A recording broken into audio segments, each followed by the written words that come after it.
So the Genius Act, it's a regulatory infrastructure bill recently passed, and it's intended to bring some amount of clarity to those who want to create stable coins.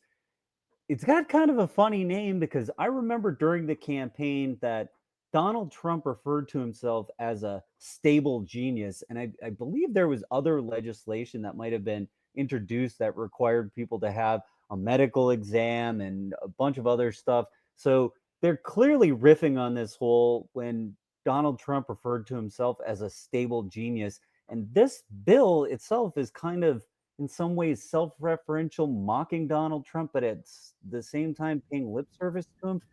Bizarre, but you've looked into this a little bit more, Lucas. I'm still chuckling to myself, thinking the way I'm going to remember this, the name of this is Genius Act, is because Donald Trump called himself a stable genius. Well, it was in his first term that kerfuffle was had, but it And was with and Fifi, that's the the most cu- lest that we forget. Kofifi was had. Yes, that actually takes me back to that time and period.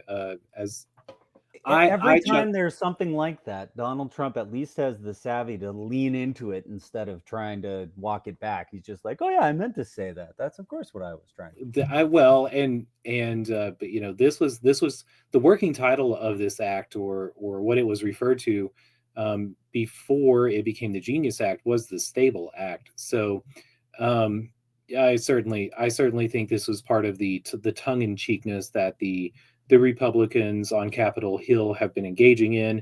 They have their big beautiful bill that they are currently currently bickering over, and they did the same sort of tongue-in-cheek homage to Donald Trump and the way that he speaks, the things that he says. But And this if one, you're looking for a Wikipedia page to author, those of you who are watching the show and saying, "Where can I make my mark in the world?" This doesn't have a Wikipedia entry. Usually, I like to go there as a good neutral place to get something, but this doesn't. There is nothing there. So here I'm left with having to go straight to Congress.gov, which is not as easy to put things on the screen, to at least say what this acronym is about: guiding and establishing national innovations for U.S. stablecoins in 2025, the Genius Act. it kind of loses something whenever you read it all out like that. I prefer Stable Genius Act. Stable Genius, it's the better one. So after the Genius Act was passed, I wasn't really paying attention to it on the House floor. I knew that it was being tossed around, but I went back and I listened to uh, the House Financial Services Committee meeting about what would become this act. I don't even know if it had a name then. They were talking just broadly about stablecoins. Um, but many of the And, issues, and a lot of this is all about, well, what bank can do it and what do they have to do and blah blah blah. I mean, is there fun stuff in here or is it pretty dry? it's pretty dry, except the thing that I would say is that we should take away from this is my read on this is that the government is running to put stable coins, to make a regulatory structure for stable coins that are based on the dollar. And we know that there are other types of stable coins that exist. You can have algorithmic stable coins. You can have stable coins that are based on Bitcoin or other things of value. And this act has nothing to say on any of those aspects of stable coins. So in I mean it is opening the door for. Well, one thing that jumped out to me on first read, because I'm more getting up to speed on this, you've spent more time digging into it than I have, so I'll definitely have some questions for you. But I noted that in the first early part of this about a prohibition on rehypothecation, and I think that's a term that's not as known, and certainly is something that I'm shocked ever was legal in the first place. It's essentially using stuff you don't own as collateral for something else. It's like, in what universe is that correct? Like the bank has some assets and it's like, well, those aren't really our assets, but we'll put them up anyway just to make sure that the correct amount of collateral is there. And this prohibits rehypothecation. So it's kind of saying you have to have a singular focus. Whatever it is that is backing your stable coin has to be devoted to this. You can't double dip on it or like use something that you don't have. I like the term double dipping. And I thought rehypothecation. I thought there were other aspects of rehypothecation. I didn't focus on rehypothecation. I thought maybe that also dealt with um, the borrower getting to assess the rate of the asset or the value of the asset, but maybe I'm wrong about that, or drawing from an antiquated usage of that word. Um, Here we go. What is rehypothecation?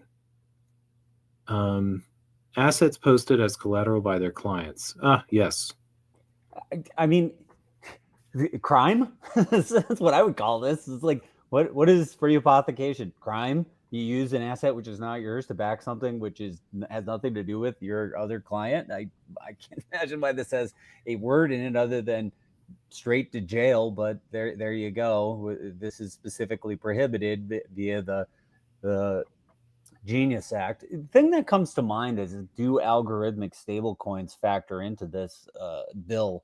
I'm not sure if that is addressed. It seems mostly collateralized and one-to-one backed things. Oh no, algorithmic stablecoins are. I don't know whether to say that they're forbidden. I don't know whether to say they're not addressed. I'm not sure if it explicitly forbids them. Um, but those and I say that because we can still have algorithmic stablecoins. How is the federal government going to stop people from using them? So it's posting. What this law is doing is writing or putting into action what companies or whomever are going to have to adhere to. I mean, this is where I'm actually flabbergasted by this bill grant, because to take it back to the committee meeting on this bill, there were some representatives who are asking, well, why can't we just tell them? Why can't we just get rid of it? Why can't we just tell them that they can't do it? And we have we have a real problem whenever we have access to information, to blockchains that are decentralized or exist outside of the United States, and that people are looking to use. So that came up as part of the debate. Why don't we just outlaw the stable coins? I That they mean, that some members are. remember when Gene put the fries in the bag at the SEC crypto roundtable meeting, and there was that woman that you really that you liked what she said, Hillary from whatever college in San Antonio. Yeah, that one. Yeah, I recall this. Yes. Yeah, her suggestion to them was to outlaw them totally. Well, I guess that is a position, but clearly other people want there to be U.S. Treasuries dumped into these. So some people have the foresight to understand what can be done with stable coins. I mean, and it was a while ago, but I couldn't believe that her suggestion for the regulation of stablecoins was to outlaw them altogether. That was the policy of the United States towards crypto going back to 2012, and it didn't work out for them. And there were actually. I actually kind of like this just from a top level idea, as far as if there's going to be a government and we are not living under just an anarchist system where you can do whatever you want. What is the role of government? It's to put rules in place so that you know what it is that you're doing. This has been the complaint from the crypto industry from the outset. There is no infrastructure to tell us how to be in compliance.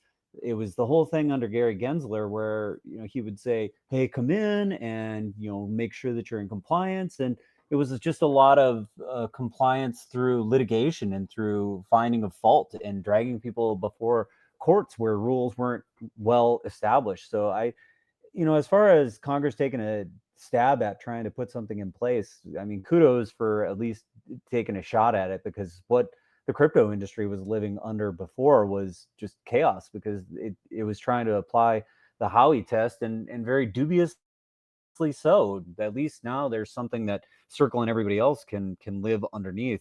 Have you heard much of a response from Circle and the likes? Have they come out in favor of this? Do they like it? What's been the response? Do you know?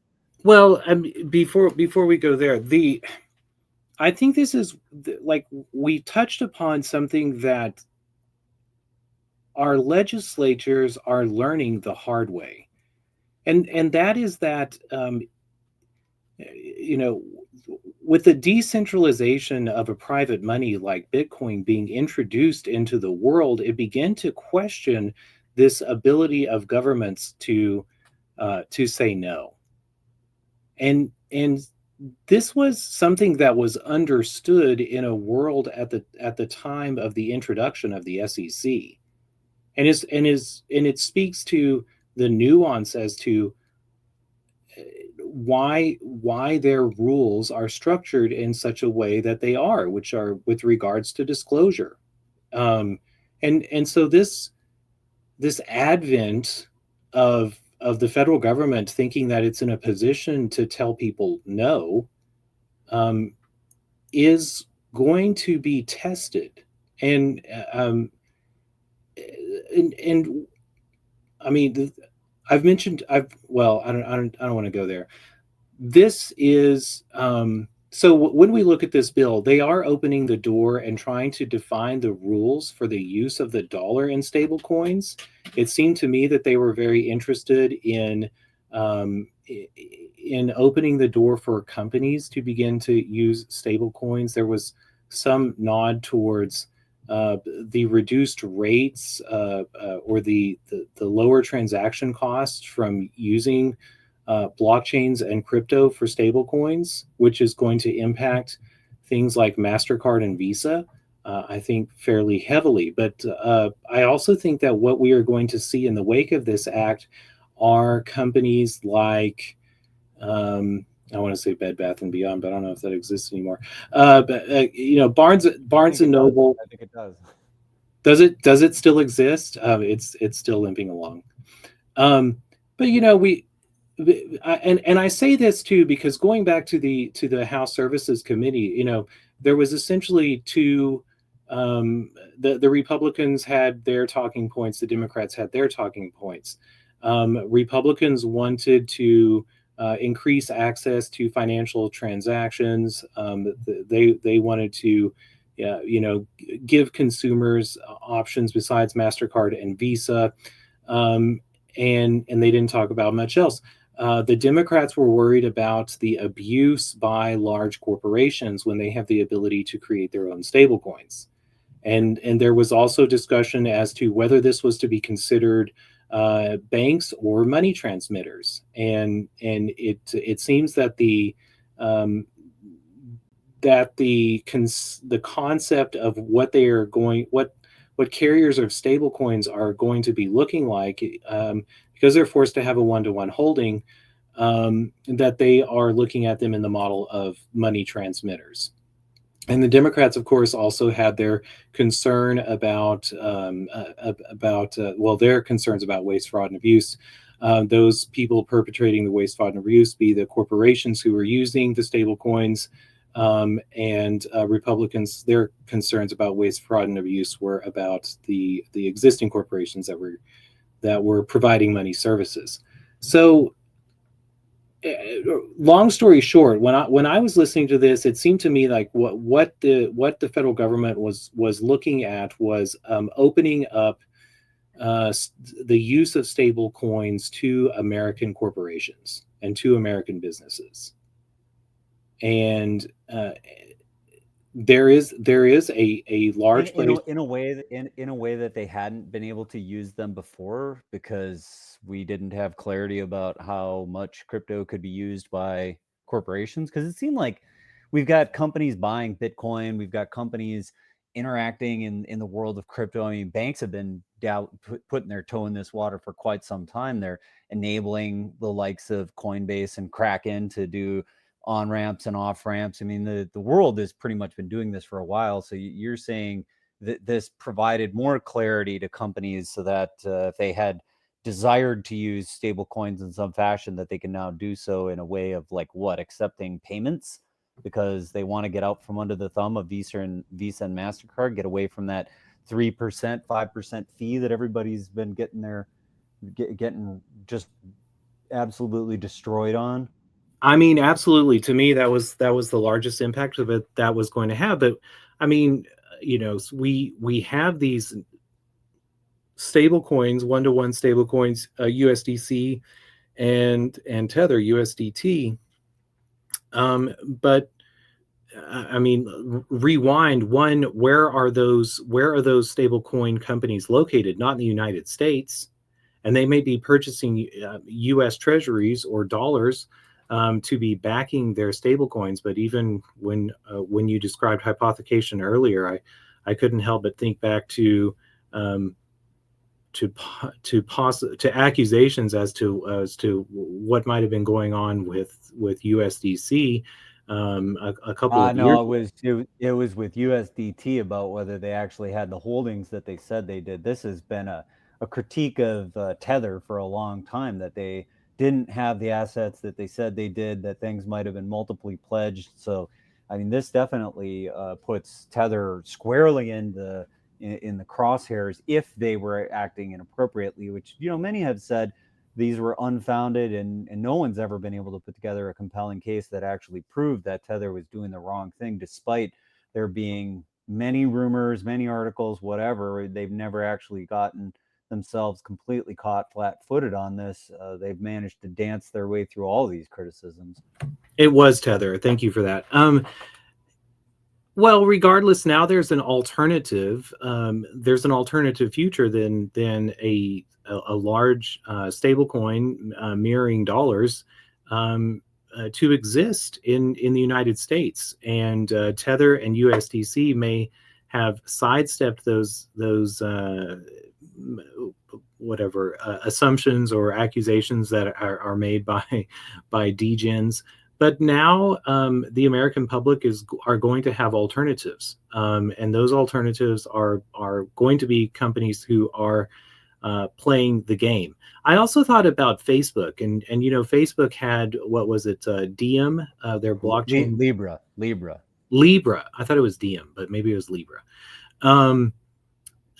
And they, they had to quash that because they were lacking regulation. But I think that now that the ink is on the paper, the ink is drying on paper, we are going to see Facebook's Libra coin, and we're going to see stable coins being opened up, like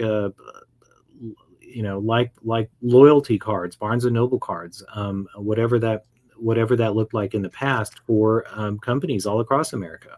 It's got to be the winners in this game are going to be those chains that have the lowest fees, the fastest settling times, that have functional L2s. Base, I'm looking at that. I'm looking at Solana. These are likely the ones that we're going to see the likes of Shopify embrace. Now that I think is where the rubber meets the road on this. Is, are there easy mechanisms for people to hold these digital dollars? We've already seen the likes of Apple do this with Apple Pay. They have a substantive infrastructure for this. I wouldn't be surprised at all to see Apple join the mix here. They've already been meddling in the world of providing high yield savings accounts, HYSAs. They've got their Apple Pay infrastructure. If anybody was to benefit from something like this, primarily, I think it's going to be Apple. So that might be one to watch, is when Apple announces that they're getting into the stablecoin game and they use the Apple Pay infrastructure to dominate this place, and that might be ill tidings for Circle. Considering Apple, do you think the ruling on Apple's uh, what was it? The Apple tax, the Apple tax in the Apple Store.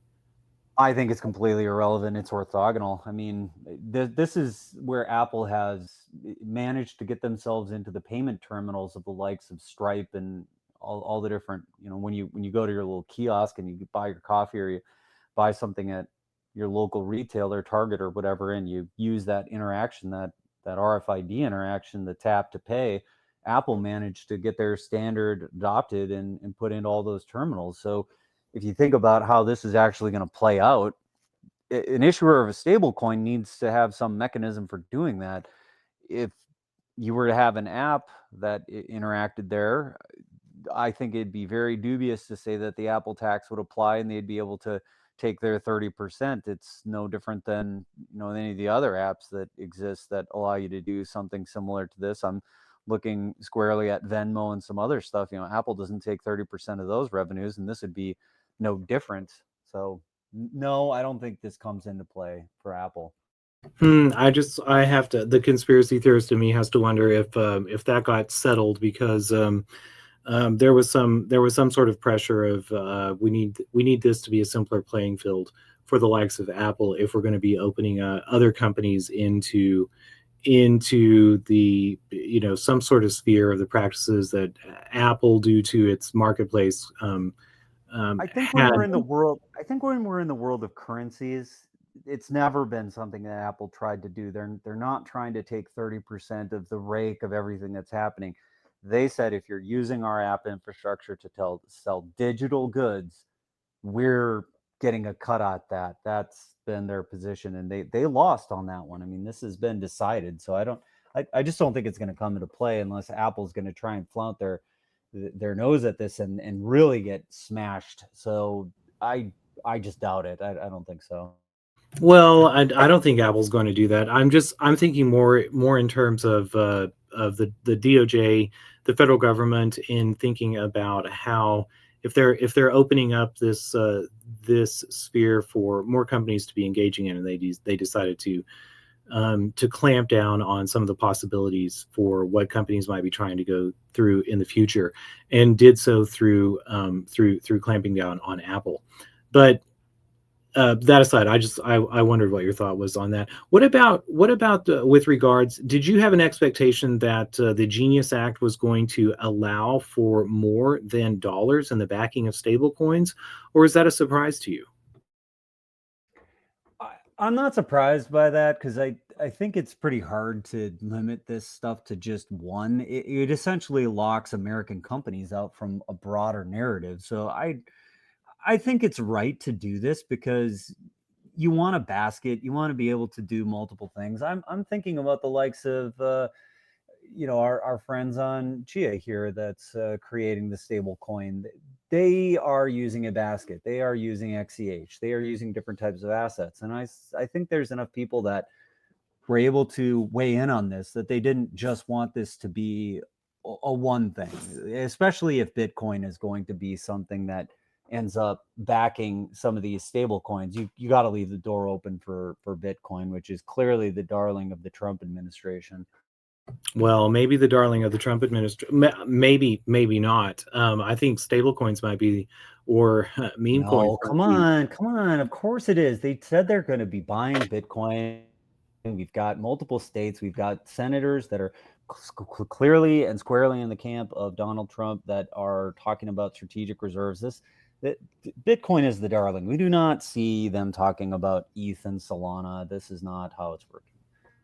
Okay, well, valid, but they want their Bitcoin to back their other currencies that they layer on top of it. I I I guess I'm not surprised, but I might say that I was chagrined because uh, as as the big beautiful bill is being tossed around, and it is going to raise the debt ceiling and inflate or dilute inflate the amount of dollars there are to dilute the purchasing power of dollars in the rest of the world. uh, People are beginning to understand and to think of crypto as offering some sort of alternative. But now, what I see is being created is a bunch of products that um, have the touch and the feel of crypto, but are ultimately being used to are being backed by the dollar. And so, while people might think that they are coming up with some sort of an alternative, they are in a mirrored cage that is on the Ferris wheel of the dollar. That was No, that was you're definitely not wrong. That's what the stable coin is. I mean, it is a way to have a dollar representation in the world of crypto. And typically the reason you wanted this was so that you had an asset to trade to when you were either moving between something or when you thought that there was going to be some sort of a downturn. And that traditionally was because all of crypto was correlated. If Bitcoin went down, everything went down. So there was nothing to trade to except for to sell it into dollars. And if you exited from the economy, it was viewed that you'd have to at that point pay capital gains taxes. But if you stayed in the world of crypto, maybe you didn't. That was never actually the case, but certainly a lot of people thought that that's how it ought to work, and they wish that it worked that way. well, and as people's understanding of the dollar system and what a dollar actually is or is not, I I wonder at how stable coins that are based on dollars, if they're not actually printed, there's not a physical amount. The amount of them fluctuates with the fluctuating value of stock portfolios and the values of companies and the value of assets like our homes or large, tall buildings or buildings that are built on those homes. Um, I wonder what sort of stress of the dollar system are going to be more visible whenever we have, especially large stable coins that are built with one-to-one dollar reserves, and I maybe stable, maybe it's a perfect name, the Stable Genius Act. But I wonder if I guess I wonder at the stability of what this is all going to look like in the future. I think it's only stable to the value of the dollar. You're 100% right that if the dollar itself goes through some form of hyperinflation, you won't be protected from that by holding these stable coins. You're going to get to go for that ride. So if we go through a massive devaluation of the dollar and the buying power of dollars goes way down, well, you're locked in that cage with the dollar and the Federal Reserve on that one. I don't think that this is a way to escape it. And I think most people in the crypto industry are pretty savvy to that fact. Like holding a stable coin on the long period of time is no better than holding dollars. Likely it's worse because now you've not only got the risk of the dollar itself and the devaluation of its buying power, but you also have the risk of whatever the custodian of those assets are. And we've seen that fall and falter at various points. So your risk is doubled by holding these. I think most people, when they do hold these stable coins, they do so for a pretty limited amount of time, and they're pretty rapidly running for the exits to trade them in for something that doesn't carry that extra risk. Well, something that doesn't carry that extra risk. You mentioned that all sorts of companies are buying Bitcoin now, and I have to think that companies who are beginning to think about crypto implications, having their own currency in their currency, and having on and off ramps like this Genius Act, on and off ramps to the dollar. Well, they would be thinking, hey, why why just the dollar? We need to be thinking of something that has um, of something that brings value in a different way. Going back to that basket, maybe something like Bitcoin. Maybe if there is massive hyperinflation with the dollar or with the euro or some other currency, then I view the big winners here are the companies which have a big enough infrastructure, a big enough footprint that they can exit from a credit card infrastructure. I'm looking at the likes of maybe Walmart, something like that. If you see Walmart starting to say, "Hey, we're going to make our own thing and it's a way to give you a discount. It's not that different than how companies who are issuing their own credit cards, this is kind of like the ability to do that, but cut that last piece out and finally get that last 1% or 2% that was being paid to the credit card infrastructure partners, and that they can finally eliminate that. I think the big loser in this, to me, seems to be Visa and MasterCard. I wouldn't be surprised at all if those stock tickers are starting to drop based on the passage of this, because I think the writing's on the wall that, credit card fees either are going to have to go down, or that their lunch is going to get eaten by companies that are big enough to cut them out. And once they start cutting them out, then you'll see that there's some fees put into the back end of whatever to use the stable coin, and then the stable coin issuers themselves will start to look more like a credit card company. But for at least a period of time, we're going to go through a disrupt where, these big established players that have been eaten like hogs, Visa, MasterCard, Amex, they're going to see a significant erosion, I think, from this.